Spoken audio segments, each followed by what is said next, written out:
안녕하세요. 대원성당 주일학교 친구 여러분들, 대원성당 교사입니다. 지난 시간 이후 모두들 잘 지내고 계신가요? 이번 시간에는 지난 시간에 아담과 하와의 원죄 이야기 중 아담과 하와의 하느님과의 대화에 대해 조금 더 살펴보고 카인과 아벨 형제 이야기에 대해 알려드리겠습니다. 지난 시간 아담과 하와가 선악과를 먹고 에덴 동산에서 추방당했다고 했습니다. 오늘은 에덴 동산에서 추방당하기 전 아담과 하와가 하느님과의 어떤 대화를 나누었는지 이야기해 드리겠습니다. 아담과 하와가 선악과를 나누어 먹었을 때 하느님께서 선악과를 먹은 아담에게 이렇게 말씀하셨습니다. 내가 알몸이라고 누가 알려주더냐? 내가 너에게 따먹지 말라고 명령한 그 나무 열매를 내가 따 먹었느냐? 하고 물으시자 아담은 당신께서 저와 함께 살라고 주신 여자가 그 나무 열매를 저에게 주기에 제가 먹었습니다. 라고 핑계를 듭니다. 이 말은 마치 하느님이 짝지어 주신 저 여자 때문에 죄를 지었으니 잘못의 근원은 하느님이라는 말로 자신의 지은 죄에 대한 탓을 남에게 돌리는 인간의 모습이 보입니다. 하지만 하느님께서는 하와에게 이렇게 물어보십니다. 너는 어찌하여 이런 일을 저질렀느냐? 여자는 이렇게 대답합니다. 뱀이 저를 꿰어서 제가 따 먹었습니다. 하느님은 여자에게도 더 이상 묻지 않으시고 여자의 대답을 존중하십니다. 이처럼 아담과 하와가 죄를 저질렀음에도 불구하고 사람은 자신의 실수로 죄를 지었음을 인정하고 용서를 빌지 않는 모습이 보입니다.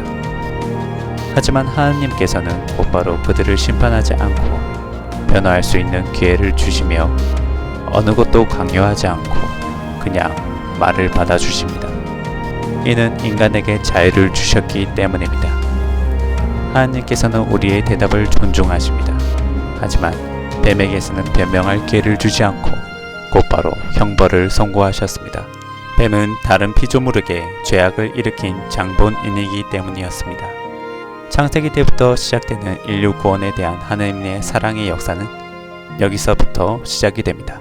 아담과 하와가 에덴 동산에서 추방당하고 난 뒤 아담은 자신의 아내인 하와와 함께 아들을 낳게 됩니다. 그의 이름은 카인이었습니다. 그리고 다시 아들을 낳게 되는데 그 이름을 아벨이라 하였습니다. 동생인 아벨은 커서 양치기로 되었고 형 카인은 커서 농부가 되었습니다. 세월이 흐른 뒤 카인은 땅의 곡식들을 주님께 제물로 바치고 아벨은 양떼 가운데 맏배들과 그 굿기름을 바칩니다. 그런데 주님께서는 카인과 그의 제물은 굽어보지 않으셨습니다. 여기서 카인은 몹시 화를 내며 얼굴을 떨어뜨립니다. 여기서 카인이 왜 이렇게 화를 냈는지 생각해 보는 시간을 가져봅시다. 카인이 만약 자신의 것과 다른 것을 바치는 아우의 모습을 있는 그대로 받아들였다면 이렇게 화를 냈었을까요? 형으로서 아우를 사랑하고 자신과 다른 아우의 모습을 인정했다면 화가 나섰을까요? 아우가 하느님께 사랑받는다면 형으로서는 당연히 기뻐했어야 할 일이었습니다. 하지만 카인은 질투와 시기심으로 가득 차게 됩니다. 하느님께서는 이렇게 말씀하십니다. 내가 옳게 행동하면 얼굴을 들 수 있지 않느냐? 그러나 내가 옳게 행동하지 않으면 죄악이 문 앞에 도사리고 앉아 너를 노리게 될 터인데 너는 그 죄악을 잘 다스려야 하지 않겠느냐? 여기서 하느님께서 카인에게 훈계하는 말씀은 카인아, 모든 것이 너에게 달려있는 것이란다. 내가 잘했다면 고개를 떨어뜨릴 이유가 없지 않겠니? 라는 뜻으로 이해할 수도 있습니다. 또한 죄를 지으려 생각하는 카인에게 죄의 결과를 조심하라는 경고일 수도 있을 것 같습니다. 카인이 아우 아벨에게 들에 나가자 하고 말합니다. 그리고 그들이 들에 있을 때 카인이 자기 아우 아벨에게 덤벼들어 그를 죽이게 됩니다. 이것은 카인이 미리 계획해서 의도적으로 죽였다라는 뜻입니다. 주님께서 카인에게 이렇게 물으십니다. 내 아우 아벨은 어디 있느냐? 그가 대답합니다. 모릅니다. 제가 아우를 지키는 사람입니까? 여기서 보듯이 카인은 하느님의 명령대로 일을 하지 않겠다는 강한 의지를 나타내는 것 같습니다. 그러자 주님께서 이렇게 말씀하십니다. 내가 무슨 일을 저질렀느냐? 들어보아라. 내 아우의 피가 땅바닥에서 나에게 울부짖고 있다. 여기서 피가 울부짖는다는 것은 곧 복수를 뜻한다고도 볼 수 있습니다. 다음으로 하나님께서 말씀하십니다.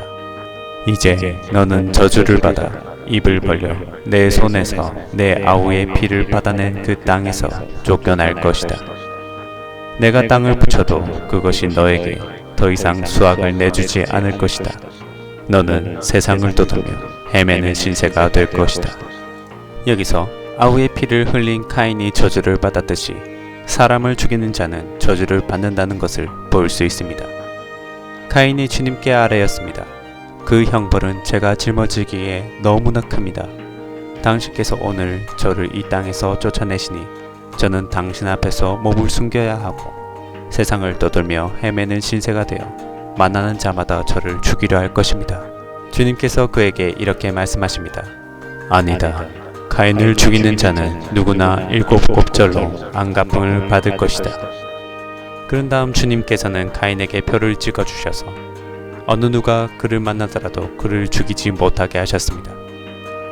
이는 하나님은 피의 복수를 용납하시지 않으셔서 복수를 막기 위한 하느님의 말씀이셨습니다. 카인은 주님 앞에서 물러나와 에덴의 동쪽 놋 땅에 살아갑니다.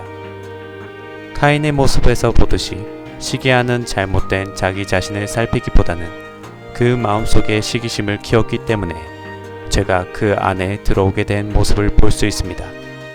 이처럼 인간은 스스로 의롭지 못하면 다른 사람이 잘 되는 것을 받아들일 수 없고 자신 안에 악의 씨를 키워가기 때문에 하나님과 이웃으로부터 멀어지게 됩니다. 자, 카인과 아벨의 이야기 여기까지입니다. 모두들 카인의 모습에 대해 생각해보는 시간을 가지며 내 자신을 돌아보는 시간을 늘 가져보도록 해보는 건 어떨까요? 주일학교 여러분들 모두 건강하시고 다음 시간에 만나겠습니다. 모두들 안녕히 계세요.